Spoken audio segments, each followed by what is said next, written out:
ada yang tahu Molek? Saya yakin masih banyak orang yang belum tahu alat transportasi yang satu ini. Kalau ada survei tentang alat transportasi terekstrim di dunia, mungkin Molek masuk ke dalam 3 besar. Ya, Molek, sebuah transportasi penghubung antar desa yang penuh dengan resiko. Dan inilah petualangan kami menuju pelosok negeri.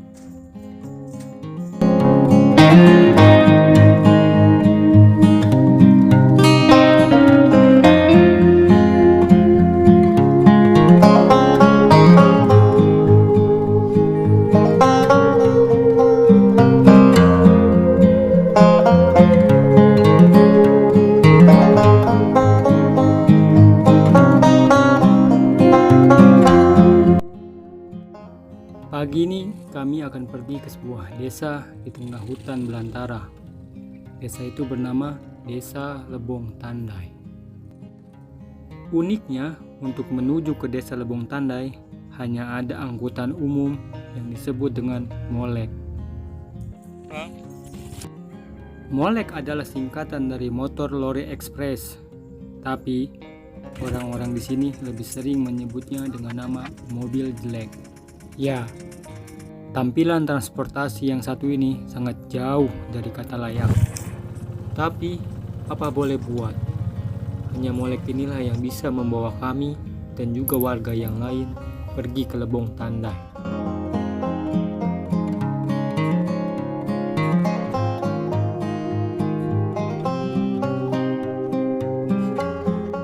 Biasanya Molek terdiri dari 2 buah gerbong. Gerbong pertama untuk para penumpang dan gerbong kedua yang berbentuk bak untuk membawa barang-barang penumpang. Dengan pendorong mesin diesel dan didesain sedemikian rupa, Molek dapat mengangkut hingga 12 penumpang. Tapi ternyata Molek hanya menggunakan 4 buah roda besi yang dipasang di tengah-tengah gerbong untuk menahan beban seberat ini. Agak ngeri-ngeri gimana gitu ya. Masalahnya, perjalanan ke Lebong Tandai harus melewati hutan dan perbukitan dengan kiri dan kanan jurang dan tebing-tebing tinggi. Belum lagi lintasan Molek yang sudah tua. Di beberapa rel terlihat ada yang sudah bengkok dan patah sehingga keluar dari lintasan. Bahkan ada juga rel yang hilang entah kemana dan digantikan dengan sebatang kayu atau bambu. Ini sih udah parah banget. Tapi wajar lah ya, karena lintasan ini sudah ada sejak zaman penjajahan Belanda dan sudah tidak ada gantinya.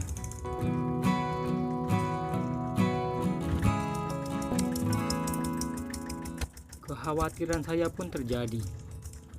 Baru beberapa menit berjalan, Molek yang ada di depan kami tiba-tiba berhenti. Ternyata mesin Molek mengalami kemacetan. Sekarang saya tahu kenapa Molek lebih sering berjalan konvoi atau beriringan bersama-sama. Ya, kalau ada trouble seperti ini, biar bisa saling membantu antar supir Molek. Nggak butuh waktu lama, Molek sudah kembali berjalan. Untuk menuju Desa Lebong Tandai, Molek harus menempuh jarak sekitar 35 km atau sekitar 6-7 jam perjalanan.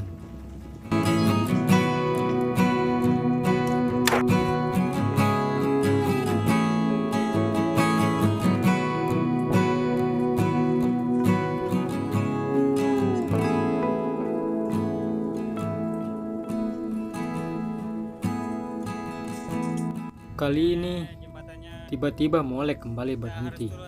Namun bukan mesin yang menjadi masalah.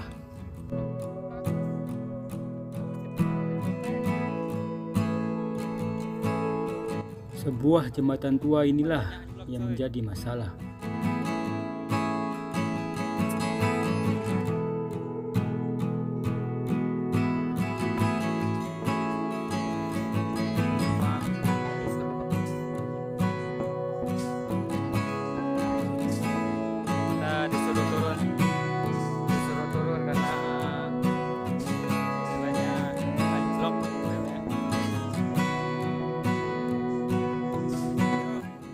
Sebuah rel yang anjlok membuat kami terpaksa harus turun dan berjalan kaki menyeberangi jembatan.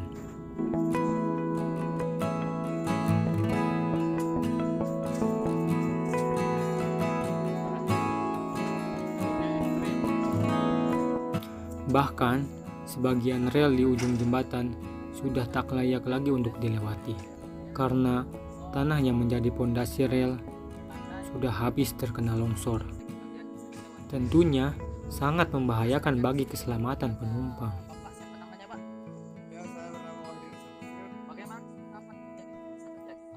Ini sangat disayangkan, karena Molek bisa menjadi daya tarik bagi wisatawan mancanegara.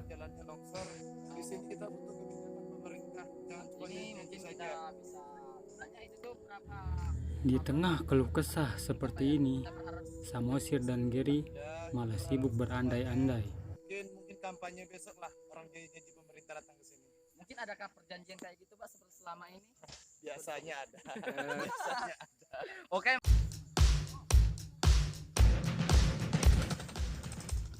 Para penumpang membantu Molek melewati jembatan yang terkena longsor, agar Molek tak terperosok ke dalam jurang.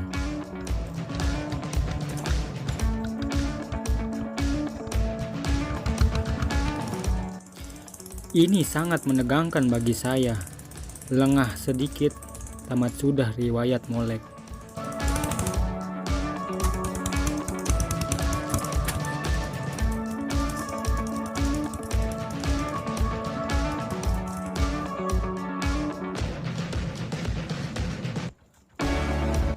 Molek pun berhasil melewati jembatan tua dan kembali melanjutkan perjalanan.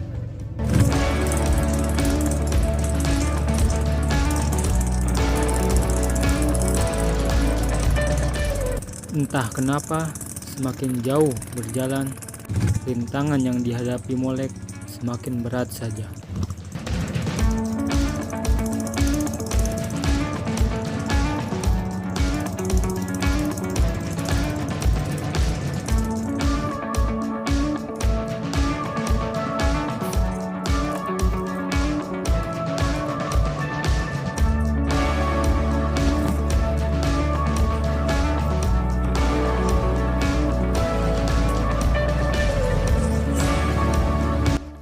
Kami pun harus kembali turun dari Molek dan berjalan kaki menyeberangi jembatan. Pondasi jembatan yang sudah tua menjadi alasan. Beberapa tiang pondasi bahkan ada yang sudah patah.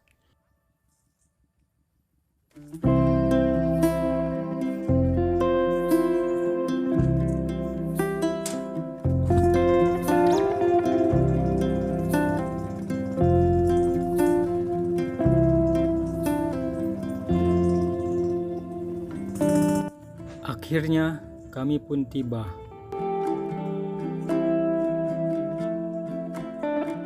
Tapi sayangnya ini baru setengah dari perjalanan. Musibah longsor besar membuat lintasan Molek tertutup sejauh 2 km. Kami pun terpaksa harus transit dan berganti Molek. Terlihat para supir dan asisten sedang sibuk mengubah arah Molek.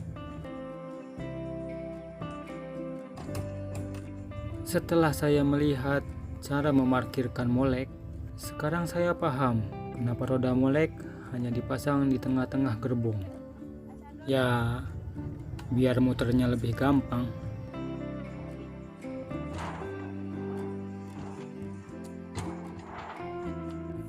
Kami pun harus berjalan sejauh 2 km untuk berganti Molek.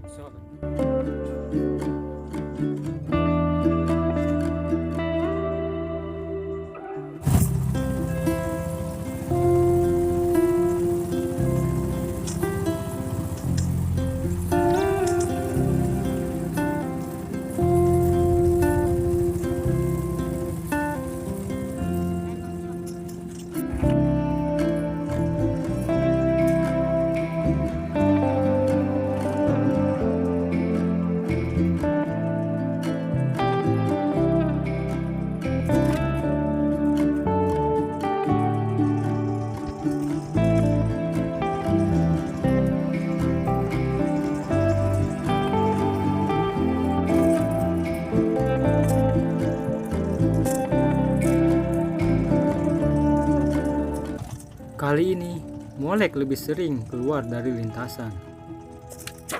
Seorang asisten Molek berusaha untuk mengarahkan Molek agar tak keluar dari lintasan.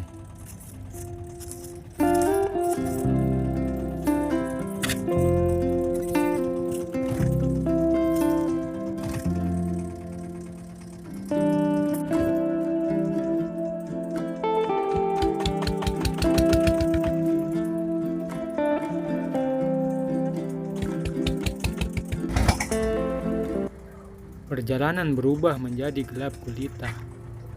Molek harus melewati beberapa terowongan untuk sampai ke desa Lebong Tandai.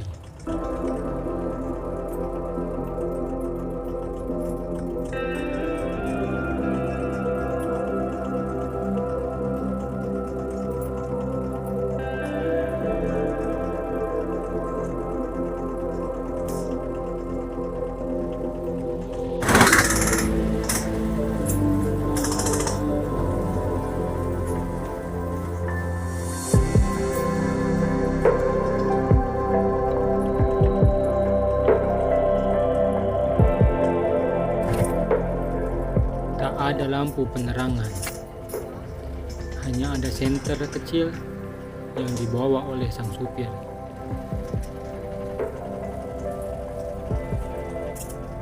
Gelap dan lembab, sungguh perjalanan yang sangat lengkap. Ini akan jadi pengalaman menarik bagi kami yang baru pertama kali ke sini.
Setelah melewati terowongan terakhir, akhirnya kami melihat sebuah desa setelah 6 jam perjalanan di dalam hutan.